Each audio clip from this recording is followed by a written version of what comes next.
from under 100 Twitter followers to 30,000 in like 5 weeks, right? I had no idea what I was doing. It was a very strange experience. And within about 2 months, I had become a main character. And this was horrifying. Terrifying, horrifying, traumatizing, all the things. And this lasted for about a year and a half. And so my experience initially online was very, very, very, very negative. I was very naive. I was very gung-ho and very earnest. And like, these are like the cardinal sins of being on Twitter.com. So it was very bad. And then there was like a 6-month, maybe like year period where I just stopped fighting. I just stopped fighting with leftists. I stopped trying to defend myself. I stopped trying to, combat misinformation. I stopped picking fights with people who had like ideas that I thought were untenable or that I thought were harmful, because I was like, you know what? This is probably a 17-year-old. Or like, you know what? This is someone with 30 followers. I don't need to do this. I don't need to argue everything that I'm like, what do you mean we'll just forage for berries? What do you mean no, sorry. You said it. I'm the weirdest motherfucker in the world. Everything's a reference with me. She said it. I have 2 rules for hanging out with people in my life now. I'm 29. I have 2 rules. Don't make me. I only hang out with people who would who I would invite to my wedding, and I don't hang out with people who make me ask, "What do you mean by that?" What do you mean by that? Because once you hit that point in the conversation, it's like, okay, now I gotta sit here and no. What do you mean by that? No, go further, bro. What was that about? Like, I can't do it. But yes, continue. No, that's totally fair. That's completely fair. But so I was kind of like stuck in this cycle for a while where someone would be like, actually, Stalin did nothing wrong. And it would get like 12,000 likes. And I would be like, fuck you. You're making us look bad. They'd be like, actually, the gulags had swimming pools. And I'd be like, oh, do you want to talk about Auschwitz-Birkenau had swimming pools too? Do we want to fucking do this? And I had this kind of like bulldog energy, right? Because I was so, I think, mad and like traumatized by the way that I had been treated, that I was in this like anger cycle, right? So I would see dumb lefty takes and I would just be like, fuck you, stop saying these things. And it took me a really long time to be like,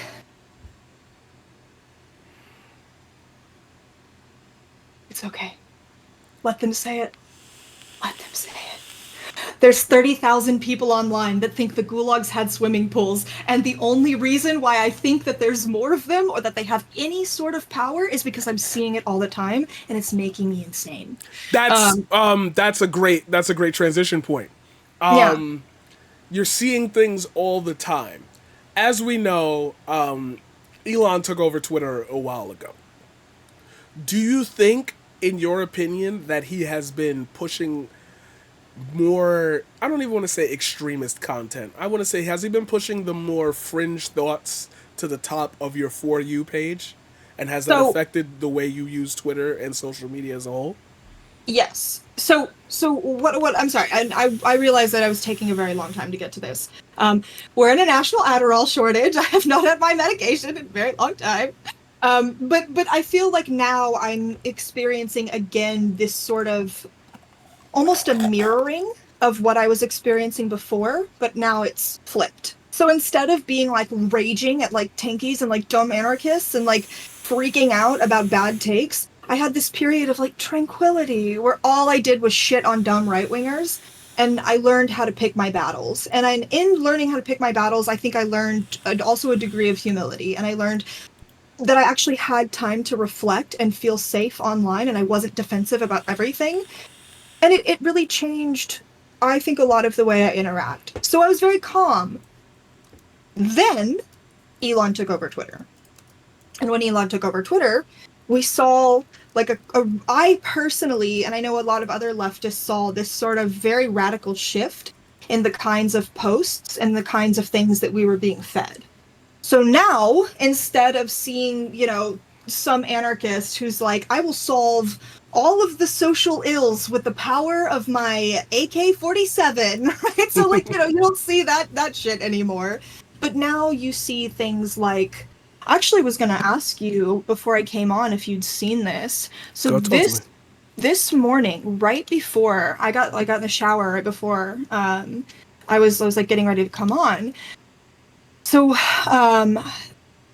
I'm Jewish, right? So I don't know, like, this is not really something I talk about, but like, there's a lot of anti-Semitism there's a lot of misogyny, yeah, and that's typically what I tend to focus on in Elon's new Twitter space, but there's also a lot of anti-Semitism. There's a lot of anti-Blackness, and there's a lot of anti-Semitism, and it's really concerning. So this morning, I see a tweet, and it was about an hour ago now, where there's a post from this guy, and it says, "You can do adrenochrome, or you can hate the Jews."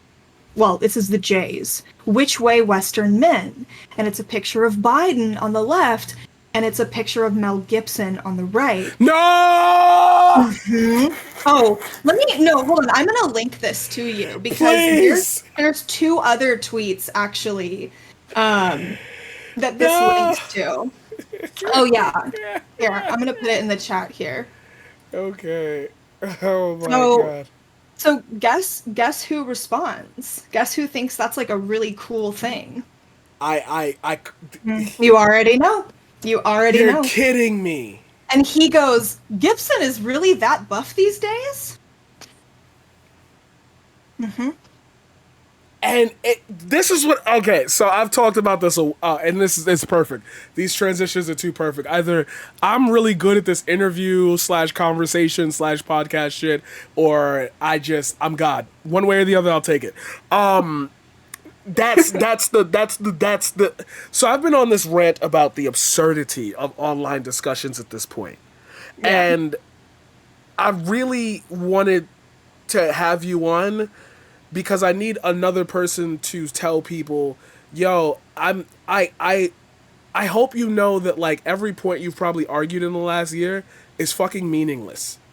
I hope you know every discussion you've probably had, every panel you've been on, there's nothing being achieved here.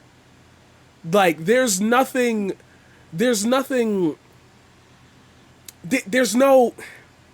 it's absurd. Like, it doesn't exist.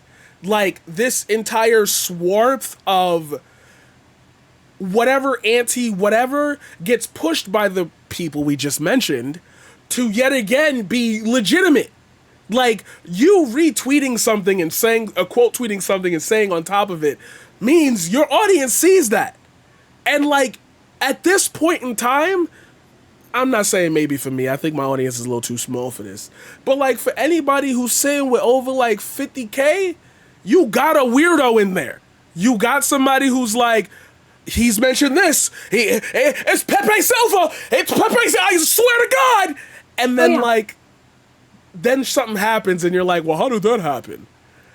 Why do these people dabble in the absurd? Why are we the quote unquote touch grassers, the regular ones?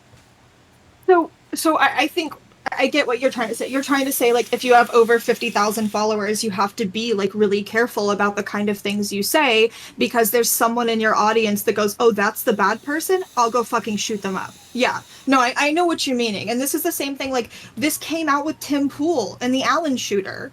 Do you remember that? Yes. Did you? Yeah. Yes. And it was like, oh, he was a big Tim Pool fan. And they just laughed it off. And they just laughed it off. Yeah. Yeah. No, and it's crazy too, because this is the kind of stuff that, like, I have to think about as well, right? So it's like, I have 62,000. I think this morning I woke up, I have 62,000.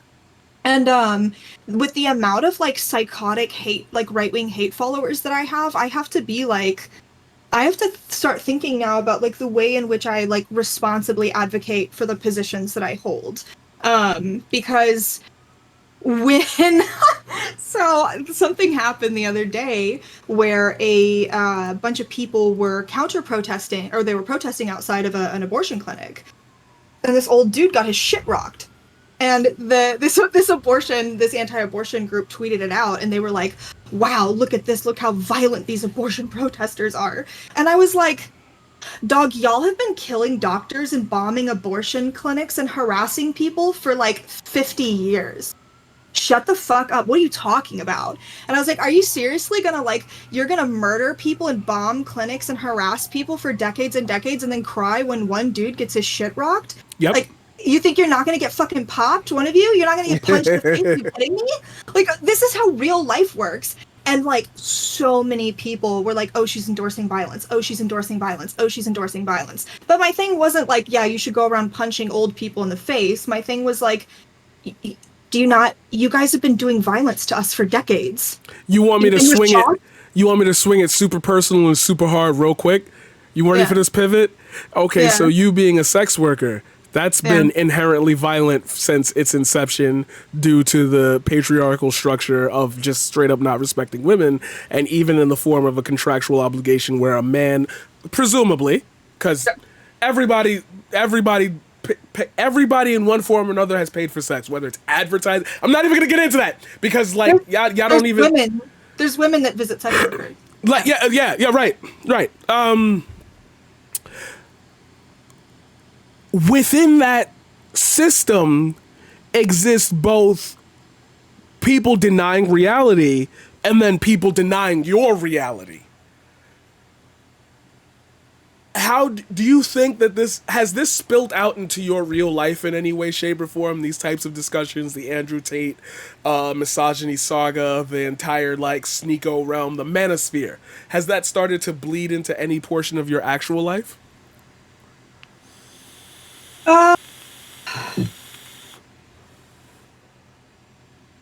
I have 3 younger brothers, so to a degree, yes. Because, you know, we've had to have conversations where it's like, you know that this is not real, right? Like, you know that this is not how you talk about women. You know that biological essentialism is not real. It's not true. It's all very bad pseudoscience. Like, I have 3 younger brothers. We've had to have these conversations. I'm lucky. And I mean, I also have a younger sister who's still in high school. So, like, I worry about her. I worry about the ways in which young men who are watching this sort of stuff, how that will influence their thinking about her. So yeah, I mean, I think to a degree it does. Like, I don't really do full service stuff, and like, I haven't done full service stuff in a long time, and I don't dance in the clubs anymore. But like, I would say that my OnlyFans is my real life, right? Like, that's still my job. Like, is it online? Yeah, sure, but it's still my real life outside of Twitter. And I definitely have noticed an uptick in like the kinds of things that people are willing to say to me. So it affects my real life there. It definitely affects my presence online. But I'm fortunate in that I don't have to do any sort of contact sex work. Right, or interactions, or like, okay, because it's bled into my real life, and I just want to show like the difference in. Would you mind explaining how? Oh yeah, absolutely. I had a couple people on stream recently in real life. I had a couple guests, and like, it turns out that a lot of them got their vaccine opinions, a lot of their like opinions on what's happening in the real world from Joe Rogan, from Sneeko, from Andrew Tate, and like, they'll slip into like the conversation I had with my friend Melissa. Like, we started on I don't know, some social commentary. And she was like, well, I just generally, while I'm around, I just start listening to Joe Rogan, and, you know, he has some pretty great points. So I'd explain to her, like, I couldn't go through his points. I just had to explain Joe Rogan's a fucking idiot. Yeah. And then we got on to, like, something within vaccines in that conversation, and she started going off about the medical industry, and I was like, yeah, no, right, big pharma, fuck big pharma, da-da-da. But then she spilled into the vaccines and how, like, you know, there's this and that. So we had to do the whole H-bomber guy thing, and just, we had to rally her. And then another notable instance, because there's plenty of them, but these are just notables. I got the flu vaccine after an appointment that I had with my doctor, and I made a joke to the nurse that was coming in, and I was like, yay, I'm finally going to get the 5G, let's go, da-da-da. You know, I always make that fucking joke. Everybody laughs. But she took it serious. And she was like, I'm not even paraphrasing, word for word, bar for bar. Oh, so I see you done your research. You're pretty up on the situations that are going on, right?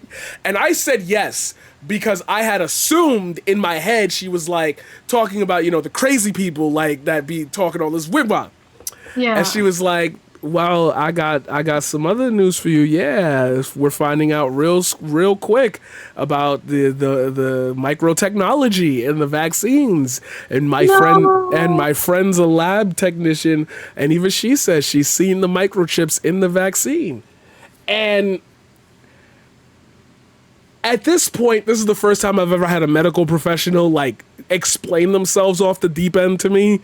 And it may be because, I'm a very welcoming personality. People feel like they can trust me. But at the The shit time, people will tell me. Oh my god. you're right. Yeah.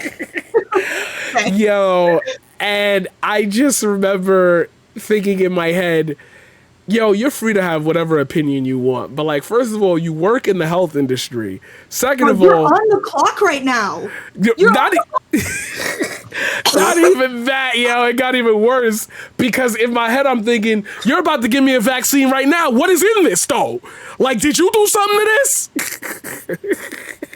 like I don't understand why you would like come to me and say that to my face as you're giving me a vaccine. Like, do, do you want to talk about this real quick? Like, She's like, don't worry. I put enough mercury in it that it will kill the microtechnology, the nanotechnology in it. You're like, but oh, like, okay.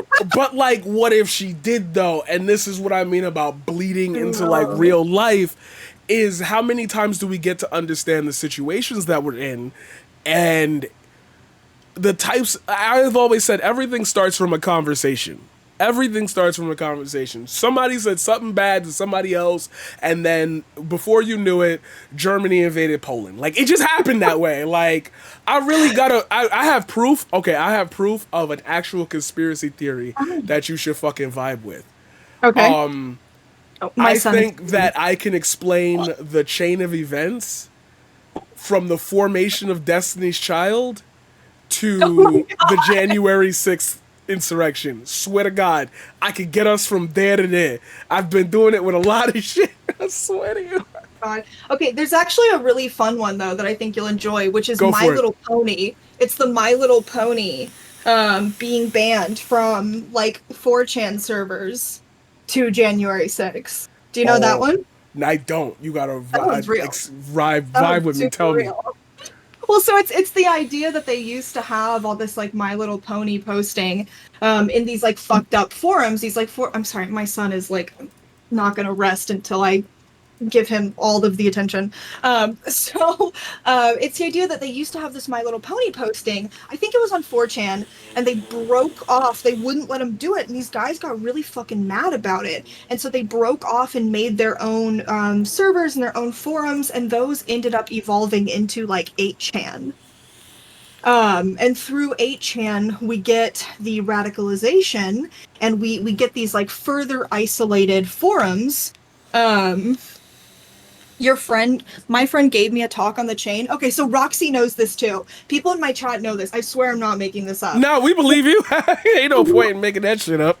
We get these dudes who are like they're weird basement dwellers. They want to jerk off to My Little Pony. They're on these isolated forums. They're in these weird spaces that cultivate a lot of reactionary thought, and they're breaking off into smaller and smaller and smaller forums where they can find whatever weird My Little Pony, I want to come in Rainbow Dash shit, whatever it is that they're fucking looking for. And you have these smaller echo chambers that get weirder and weirder and weirder and filled with weirder porn. And they evolve into places like 8chan. And, however many years later, here we are with these disinformation radicalization networks. And then we have January 6th happen. All right, now I'm gonna pick on your political knowledge. Okay. I'm gonna bully you real quick. Okay. All right. I don't give a fuck about free speech. I'm trying to see more titties on the internet. I'm in a perplexing situation right now. What on earth do you think we should do about these hellholes of basement dwellers that exist on the internet? Okay. Yeah.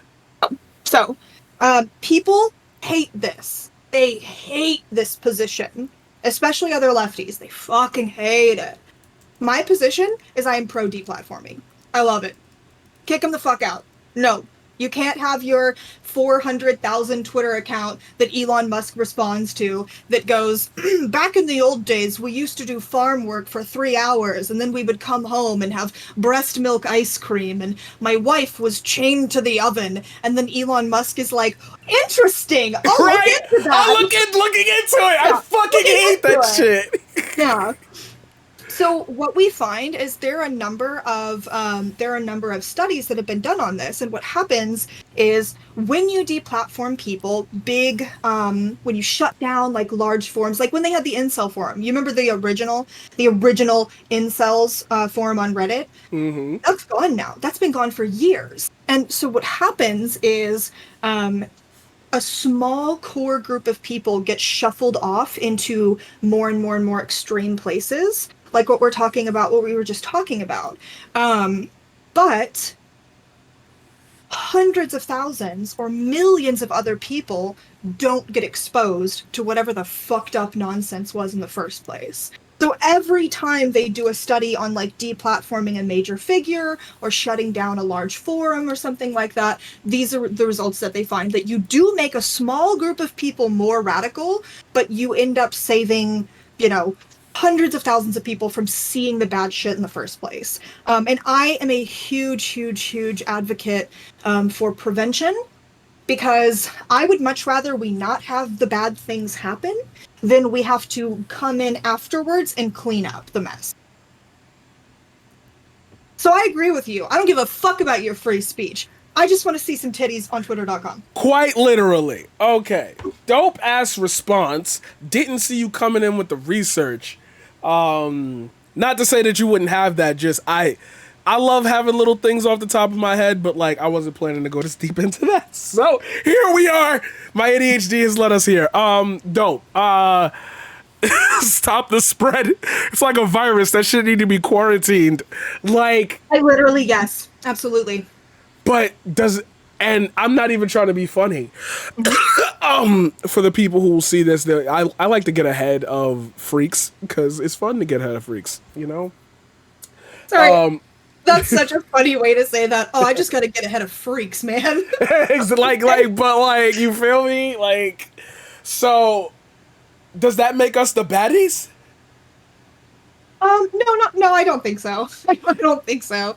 I think you have to ask yourself, like, so this is a question I ask myself a lot, right? Because not am I the baddie, but this idea of like, how much are you willing to give up for better outcomes? And I think that if you want to have like really solid answers to this, you have to have a really solid sort of moral framework. You have to have a really solid like philosophical foundation. At the end of the day, what I want is for more people to have more freedom, right? And to have that happen, there are some things that you do actually have to give up, right? So what does more freedom mean? Well, if you're dead broke, can you go do a bunch of stuff? Do you have the freedom to go do whatever you want? No, of course you don't. You actually have significantly less freedom when you don't have money to do anything. If you can't afford to take care of yourself and your health is in decline, congratulations, you have significantly less freedom now. If you can't log on without being run off the internet by people talking to you about, reject the Jews, go home and drink breast milk ice cream from your 14-year-old trad wife, like, do you actually have freedom if spaces are so insane and hostile to you? No, you really don't. And this is sort of this idea of like, when we look at places like 4chan, when we look at places like 8chan, which is now 8kun, do you have the freedom to be a normal person on those websites? No, because you're going to get mobbed by freaks. Like, I'm sorry, you can't be normal in a place that is hostile to the vast majority of people. And these uber reactionary spaces are hostile to the vast majority of people. There's a very traditional lifestyle that fits for a small group of people, right? White, cis, heteronormative, middle class WASPs. And if you don't fall in that, you better get in line, you better know your place, or you better go the fuck away. So that's not freedom for the vast majority of people. So it's like, okay, if we're willing to be sort of authoritarian and intolerant to this sort of stuff, does that make us the baddies? No, I don't think so, because it's a very basic utilitarian calculus of you can't actually oppress you can't have a small minority of people actually making existence miserable for everyone else.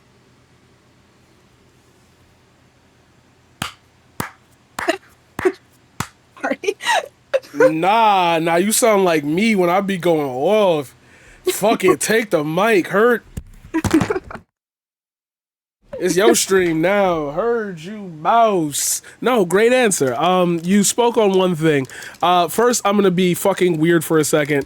I'm gonna ask for permission for this and then do it. May I compliment you?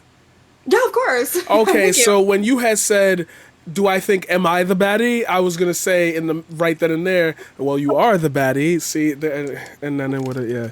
I'm smooth like that. Anyway, shut up, everybody. Let me have this one. Hey, my sky is orange. Okay, let me have this one. Fuck, man. You can have this one. Thank you. Anyway. Because it's like, I'm not even being hyperbolic. Like, it's just dead ass, my sky is orange. Like, oh, man. As you see, it's getting brighter. So I assume that, like, we're getting a small little break. But this... that might be because the sun is going down. Jeez. So it's like... I'm gonna send you like an air filter. I'm gonna like buy you an air filter and send it up there. That's so scary. It is like, for the majority of people out here, it is probably insane. Yeah. That, like, and I was talking about this earlier, infrastructure. This is the type of thing with infrastructure. I really want somebody to invent like a super gigantic blimp fan. That like anytime we have these issues, it goes through the sky, suck up the air, purify it, and push it out the blimp.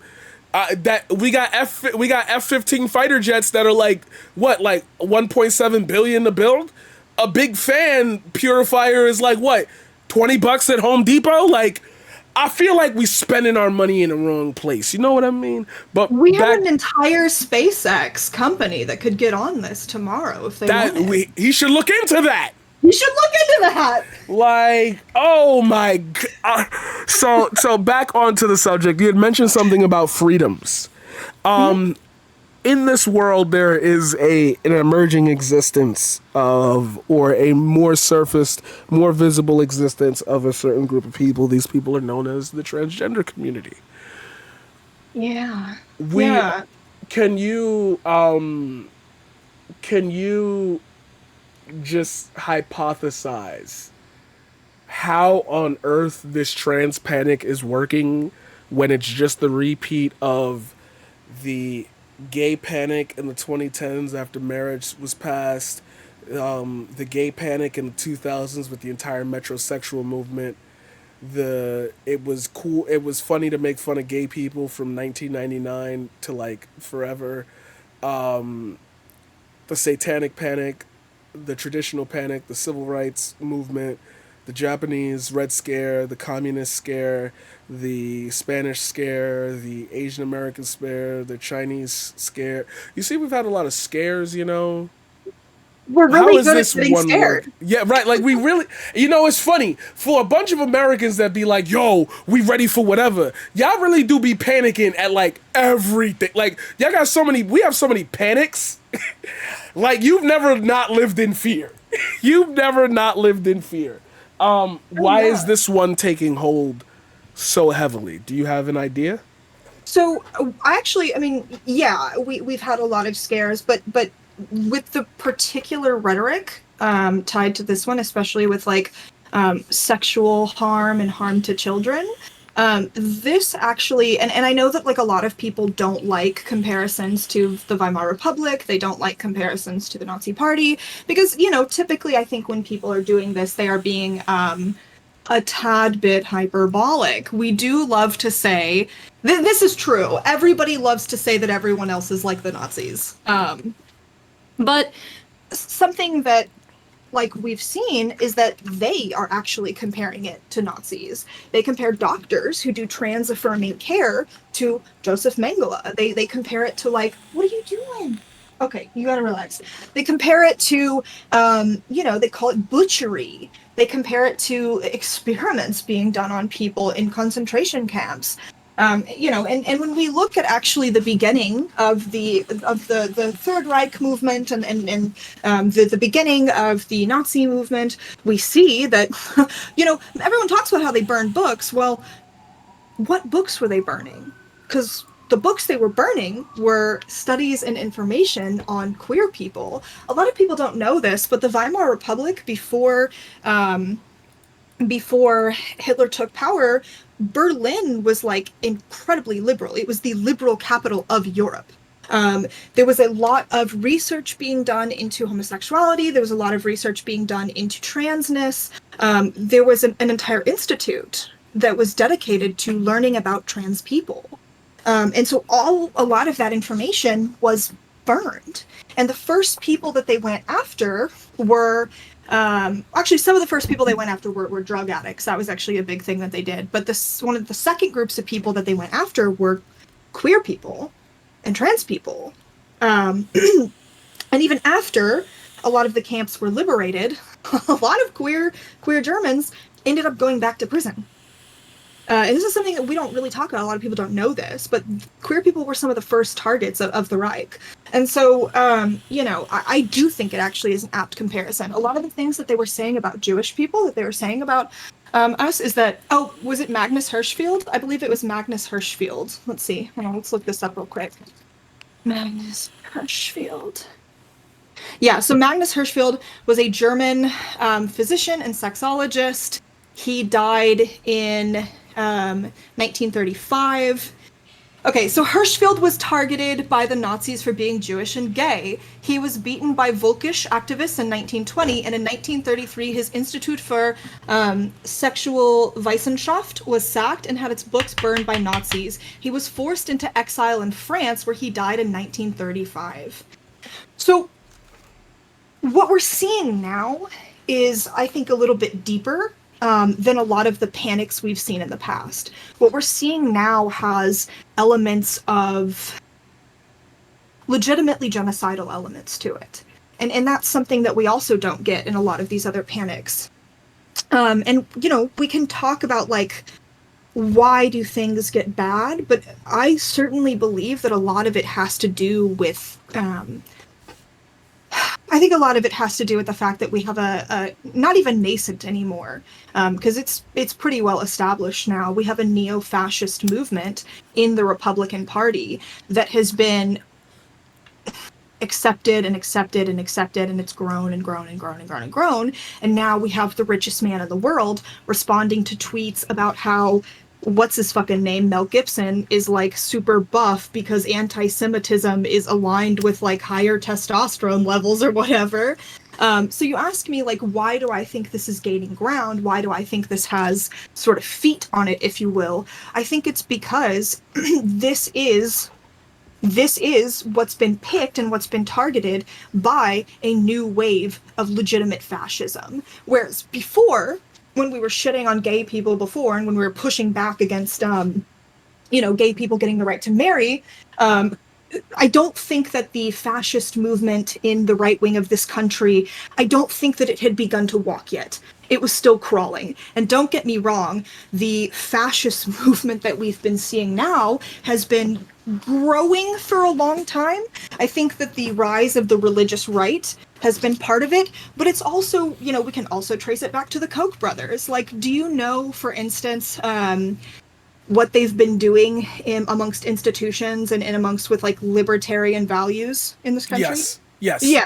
So yes. That they'll donate like whole economic wings, and then it'll teach students what the Koch brothers want them to learn, and it'll be like the American Freedom Economic Institute or some shit like that. And it's like right on the border of ANCAPism.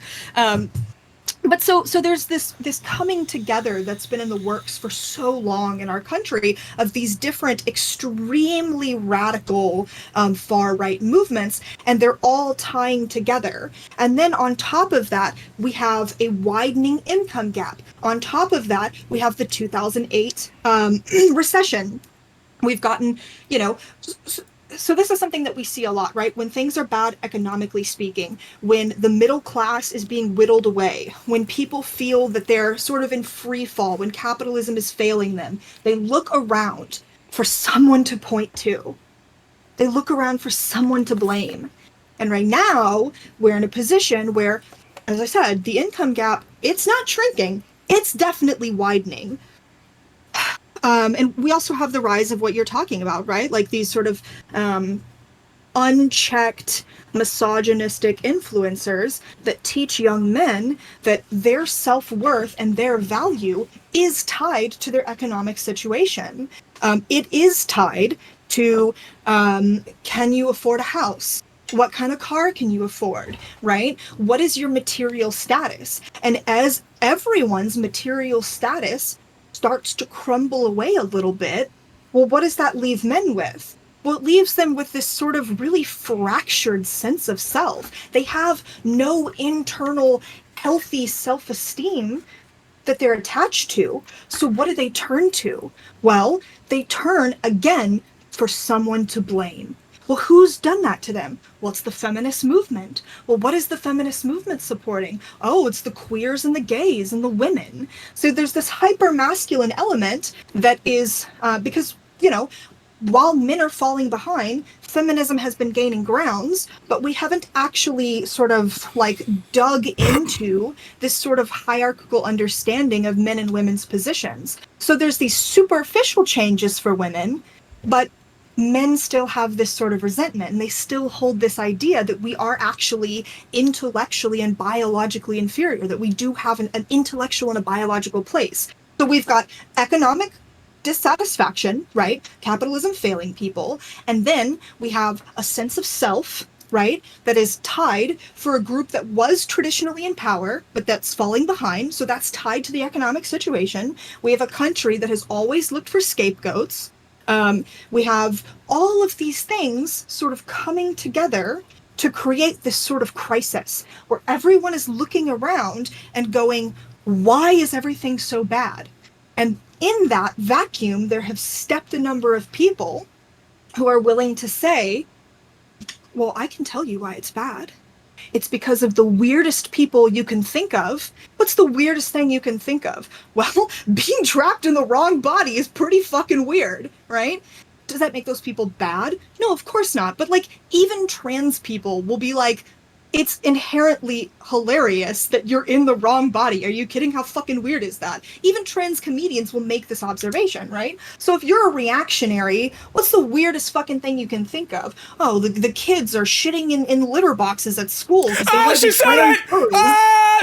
That's number 2. What did I spend all of yesterday talking about, ladies and gentlemen? What did I say? It brings us back to that same thing. They'll hyper-focus on these random absurd points that get retweeted from XYZ up and down. It falls into a Breitbart article that then gets shared. Then Jordan Peterson talks about it on the Daily Wire Plus, which means everybody got to talk about it on the Daily Wire Plus, which means you've effectively legitimized a story that you will never ever be able to chase the tail of, which means you're constantly a cat running around in a circle chasing your own tail when everybody's chasing their own tails. And if you have cats, you'll know.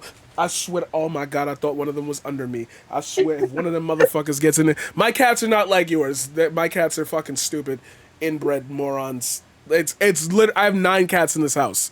It is oh my god. 5 are babies. 5 are little babies. Like, they just had a litter. Yeah.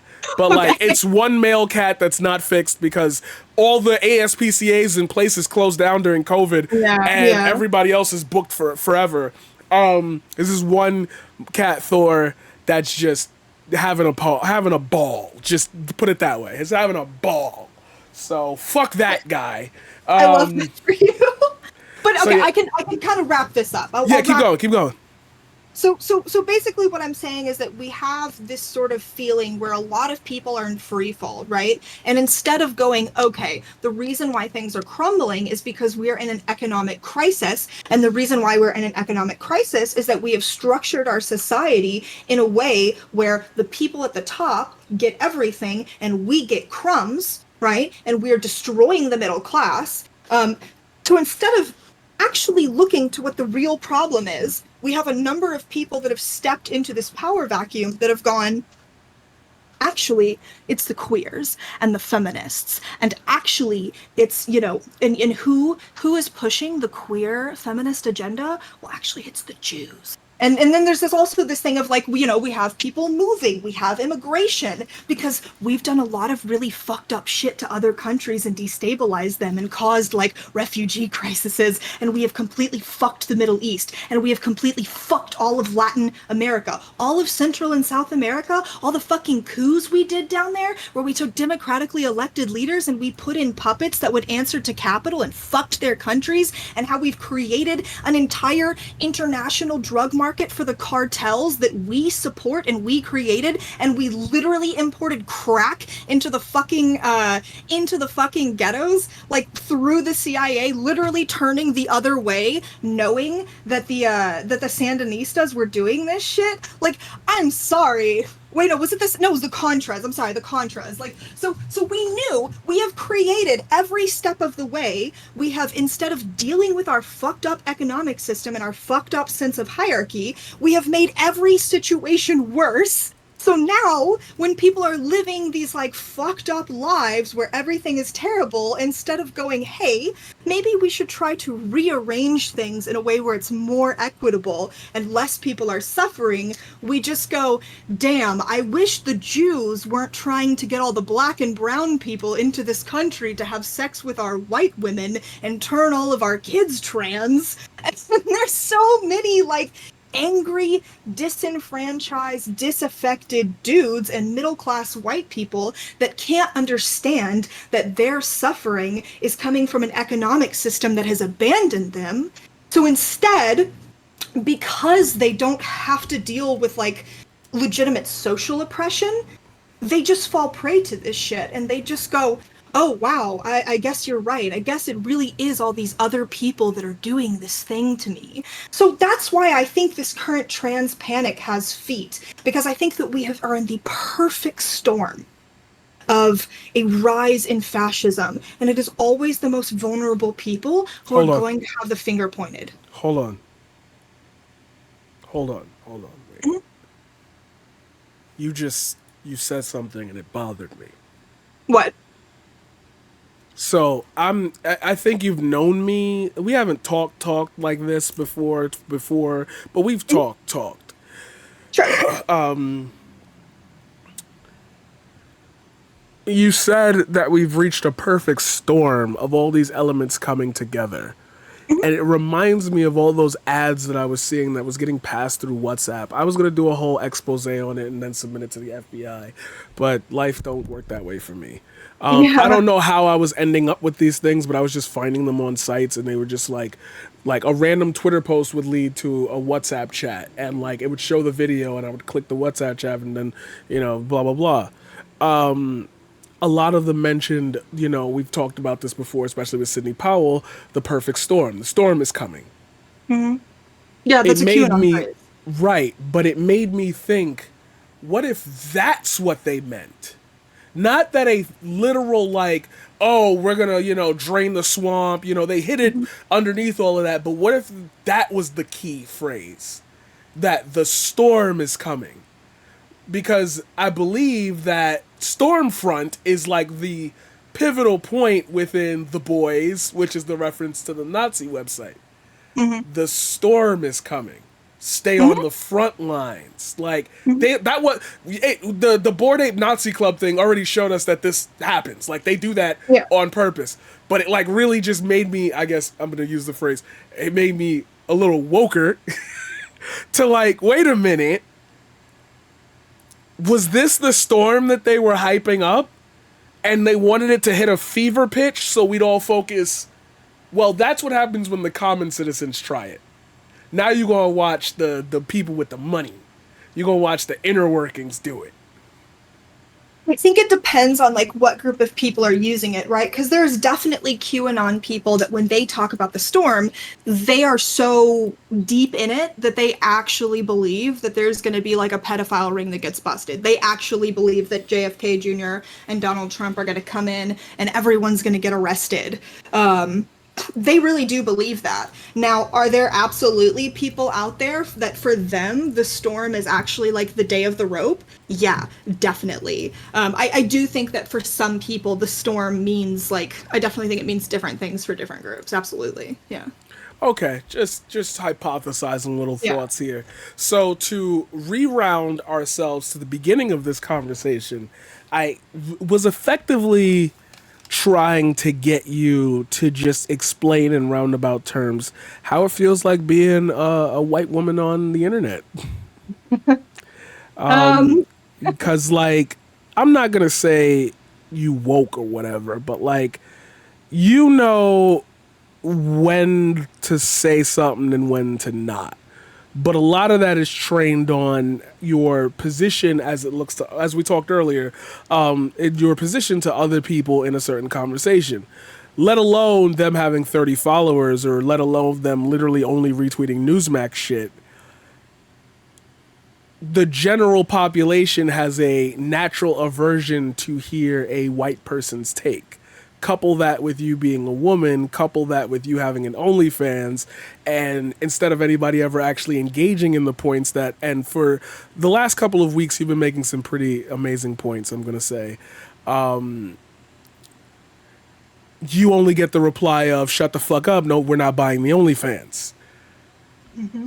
How have you begun to approach, if any, having a personality on the internet, knowing that your default position might be somewhere near that?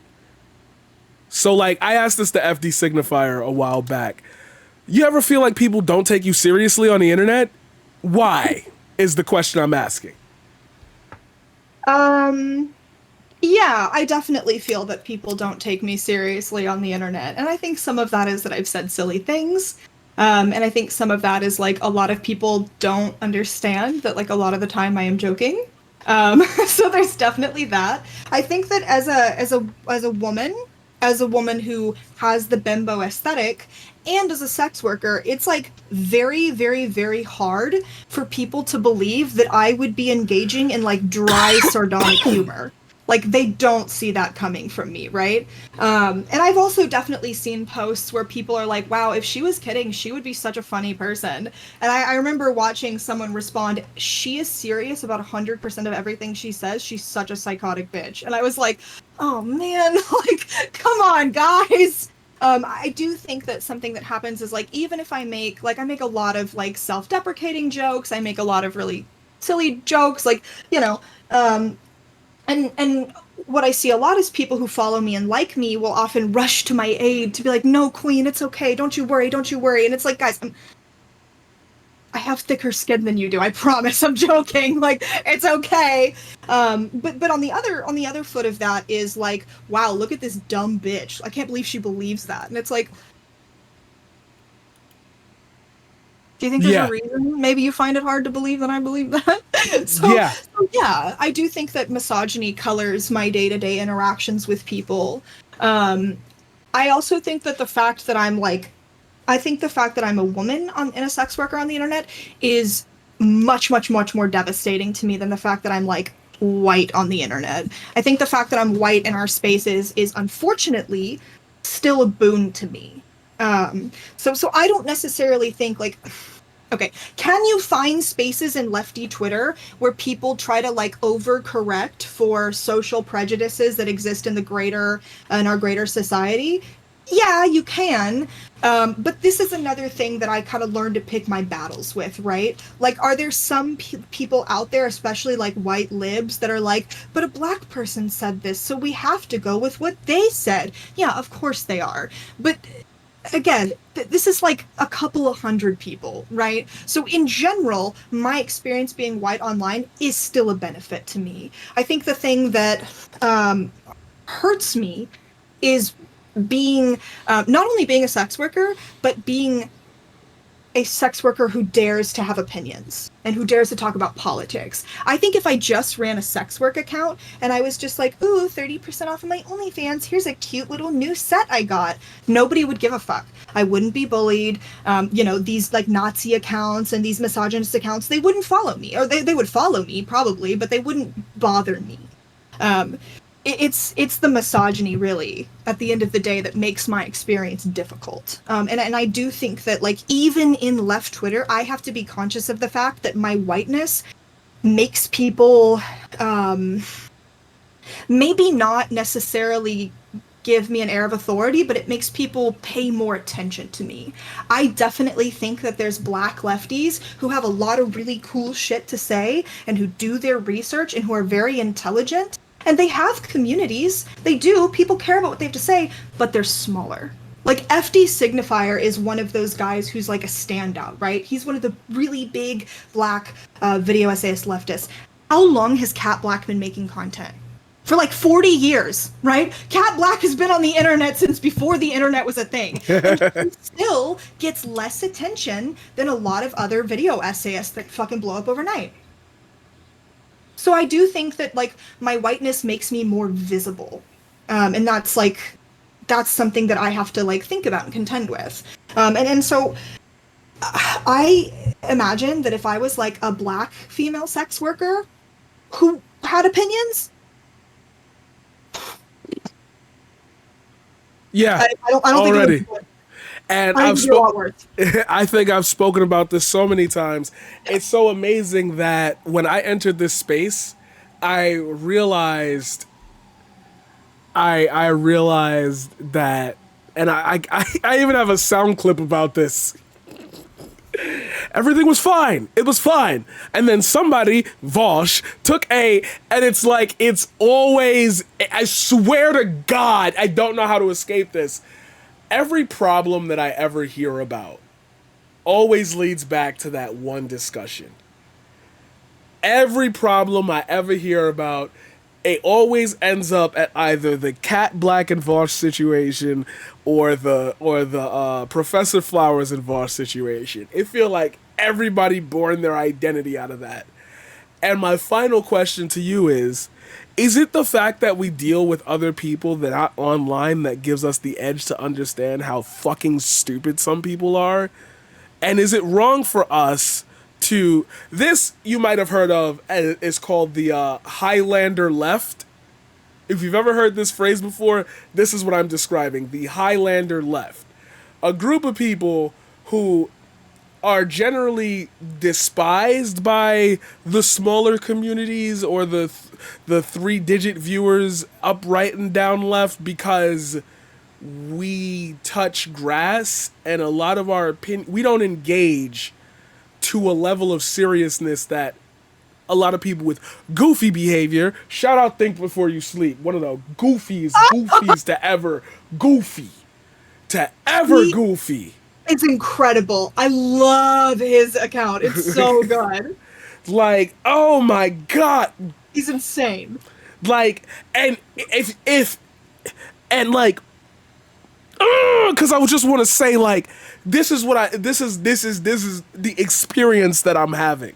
And that's why I want to host and offer a space to people to finally be able to say, hey, I feel this way about a certain thing.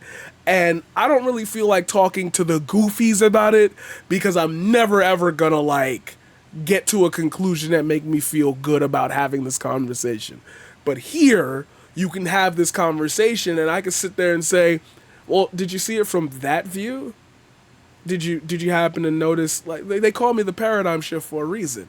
Regardless of that, as we keep being forced to engage with these goofies, what on earth are we going to do to end this cycle before it hits an absolute boiling point? And when I say boiling point, I'm sure you are quite aware that Twitch as a service is making some moves.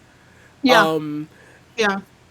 And all these competitors are starting to pop up that are clearly funded by bad money. They made it obvious, it's Ponzi scheming to get a share of the Twitch revenue because As everybody knows, if you want to host a live streaming service, you need servers. One way or another, as you steal from one another, there's a finite space for storage. Somebody's gonna crumble. Mm-hmm. As these spaces start to crumble, YouTube will probably be the shining beacon of light throughout all of it. At that point, I've told people plenty of times, if we don't prep our audiences for the next up, if I don't give you safe places to be, you're like, and this is my goal on Twitch, if I get 25,000 viewers, I've interacted and kept in contact with every person that I've ever like talked to. I can lead you in directions. So if I'm gone, there's somebody to take my place. I don't want my viewers to just splinter off and like 5 of them fall down a rabbit hole. No, I've given you streamers that are safe to watch for your specific needs and enjoyment that can continue the conversation. We're about to lose that avenue because bigger streamers, they got the millions already. They making the money. They leave the platform tomorrow. Where the fuck are all those other people going to find their enjoyment? That's how, like, the fallout of losing a site like Twitch or losing a site like Justin TV back in the day when that went down. What can we do to change the paradigm? How do we bring more attention to these safer places before this all cracks and crumbles? Because I promise you, I'm part of like the sim racing community, the car community, and like them motherfuckers got problems. And like that shit started to spill into the political sphere a couple weeks ago. And when these two, like, when I say communities, this is why I like having been on the internet since 2007. I'm a part of, like, every fucking community. I'm on all the forums. I'm still on Ichigo Sheet Music. Find me on Gaia Online. I'll be grinding. Like, all of these people use one of the 3 main sites, Facebook, Instagram, Twitter. Sure. All of them use YouTube. When all of these communities start having less and less places, as we spoke about before, eventually we're going to have to be like, hey, everybody could be here, but if you like think white supremacy is cool, you should like take a hike. We're ending at a point where like we're squeezing people in because, oh, free speech, my free speech, don't ban me. Closer. No, my free speech, don't ban me. Closer. We're getting closer and closer and closer. How do we stop that from exploding as quote-unquote safe spaces to have these conversations? How do we change the paradigm? I don't want to pretend like I have a really good answer for that. Everyone answers that question the same way. That's what I'm trying. I'm not like saying it to be funny, but like that's the type of space I'm trying to host. Yeah. Where for the first time ever, it's okay to say, I don't fucking know. Yeah. I don't fucking know. Like, that's fine. But I feel like every time we don't have an answer to something, oh, I got you. See, you don't know everything. You're fucking stupid. I knew that if I pressed you on one question, it's okay to be, I don't know. I don't know either. So I think there's things that we can do. Now, do I know that they will have like the concrete consequences that I want them to have? No, of course I don't. But I think that there's things that we can do. And so, I actually I've spoken to quite a few people about this, where the issue of Vosh comes up. And I say this because you mentioned Vosh earlier, right? So as everybody knows, I am still on good terms with Vosh. And I think a lot of people are like, how can you do this? How is this still possible, because he does this, that, and the other that I think is really, abhorrent. And people will be like, I've seen you critiquing some of these actions online as well. But the thing is, like, I think that he has some really bad takes about some kind of important stuff. And I'll tell him that, right? But I think that we need people. Now, are we ever going to have like a unified left front? I don't think so. I really don't, because I think all of us have such different needs and all of us have such different goals that it is really hard to have like all of the left unified. I do, however, think that it's important to have people in places like you and I, right? Because I consider myself to be a bridge builder. I think that you're a bridge builder as well. I do think that it is really important. Have you ever heard of the contact hypothesis or the contact theory? I probably have, but refresh me. So contact theory is the idea that when you are in contact with a group of people, you begin to be significantly less bigoted towards them. You hold you place much less stock in stereotypes about them. Like people who've traveled a lot usually aren't racist, right? Because they're like, actually, no, I've been around a lot of Muslims and they're actually fine. They're actually just people like you and I. Some of them are cool, some of them are shitty. No, actually, I've done, this work in Africa, and actually, Black people are people. So like there are people who live near like people who live in LA, they live near a lot of Jews, and they're like, oh, Jews are people. So contact theory is the idea that, like, the more you someone, the more you're like, oh, all that horrible shit I believed about you was like not true. And so this is something that happens on a larger scale, but it's something that I sort of try to implement in my personal life. I try to be the kind of person that's like, hey, I don't agree with what Vosh said about tactical misogyny, or hey, I actually think that he is kind of I think that he is kind of dismissive to and shitty of like experiences that are not his own, right? And I think that he can be kind of like when Black people are like, hey, when you say this sort of thing, this is the impression it gets. I think he can be quick to be like, ah, shut up, whatever, and so I want to be someone who exists in different leftist communities who is able to be like, hey, maybe consider this, or hey, I look like you, but why don't you listen to me? Because unfortunately, this is something, we go back to, you like, what is it like to be a white woman online? Well, unfortunately, because I'm white, other white people are more inclined to listen to what I have to say. It's the same way with, like, if you're talking about gender stuff, white men are more likely to listen to you because you're a man than they are to listen to me because I'm a woman, right? But so, and so there are ways that I think that we can utilize this sort of thing, right? Like part of being an ally as a man is talking about to other men and being like, hey, if you actually listen to women, this is what they tell you it's like, right? So this is part of being, I think, a white leftist is like, hey, if you actually listen to other Black leftists, this is what they're saying. And so I think that like part of how do we make spaces less toxic is by ourselves being in different places and being in different communities and trying to be a figure that tries to dissolve the toxicity, tries to talk about hot button issues in ways where you're like, let's actually just think about this. Let's actually just break this down. Let's actually talk about it. You don't have to, if you have this certain opinion about these people, that's fine. Listen to me, right? So I think that this is the That's way that we can do this.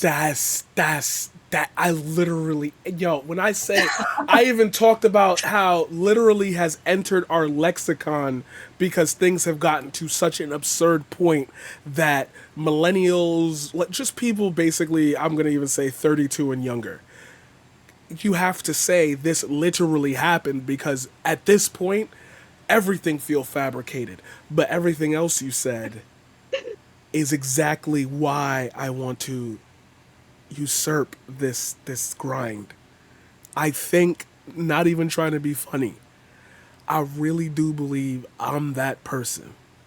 I really think that if I just had the audience to track, I could shut shit down.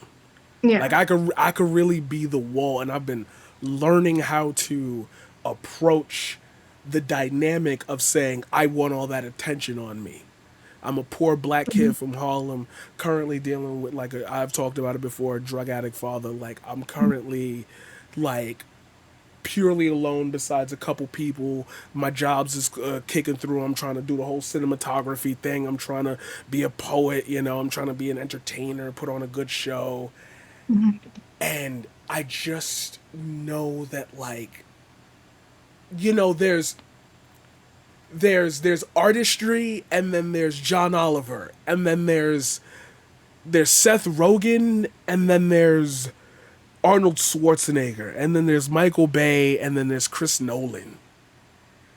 And it's like I'm trying to blend that to be like, hey, I'm the one of those people where you hit my line and I'm going to make you feel something. I'm going to Yeah. make you I'm going to make you I'm not going to jump through a bunch of bullshit to get you there either. Like I'm gonna hit grand slams every time. You want TwitchCon to be better? Play my story that I've been building for 4 seasons as the goal, as the new head of, let me represent Twitch as a brand.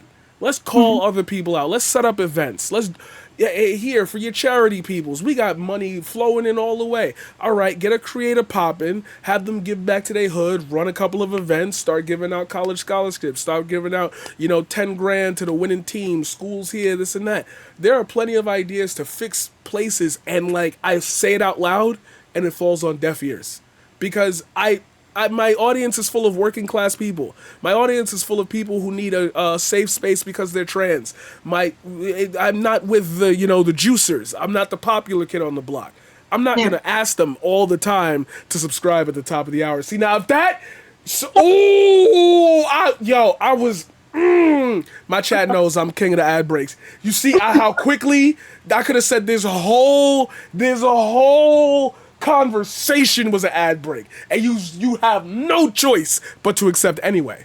I'm trying to be that person, and this conversation has helped me understand that there are other people also wanting to be maybe that person. So I'm not really like crazy for saying, "Hey, I'm No. that person." No, you're not. I think that you have a really good energy. You've definitely, like, you've always had a really good energy. And I think what we need, a lot of what we need, is people who see the bigger picture, right?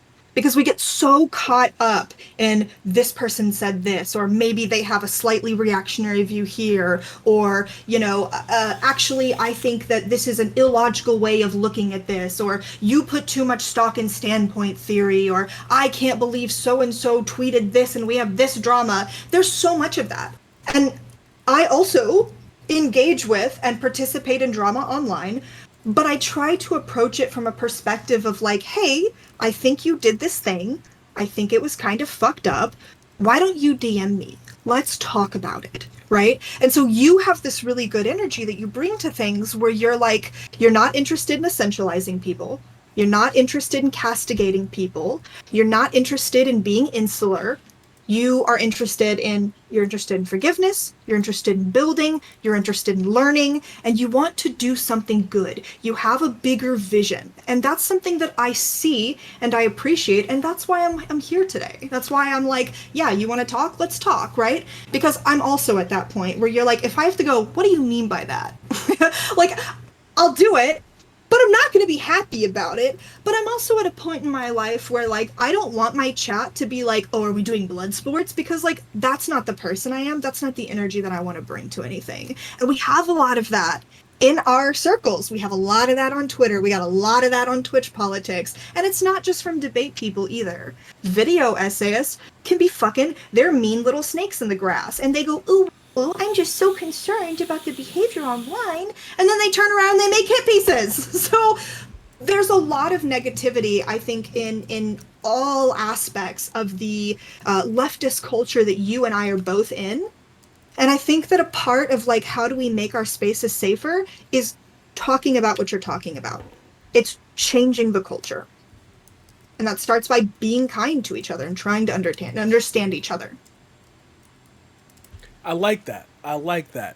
Ladies and gentlemen, it's about that time. I've had you here for an hour and 8 minutes. I have some exit questions. If you ever watched The Walking Dead, you might remember some of these exit questions. These are the same questions that Rick Grimes would ask any new survivor that he came upon. My first question to you: did you feel safe in this conversation? Yes, I did. Thank you. Is there any point during this conversation where you felt like I was trying to trap you, clip you out of context, or make you No. look bad in any light? No, not at all. No. The last question. Now this is a joke. Please don't Okay. run with this. It's a theme. Okay. That's a thing I do on the show. Okay. As as the tribal chief, I require something from any person that comes along my path. Okay. And I'm feeling it, but I kind of just need to hear it. Okay. I need you to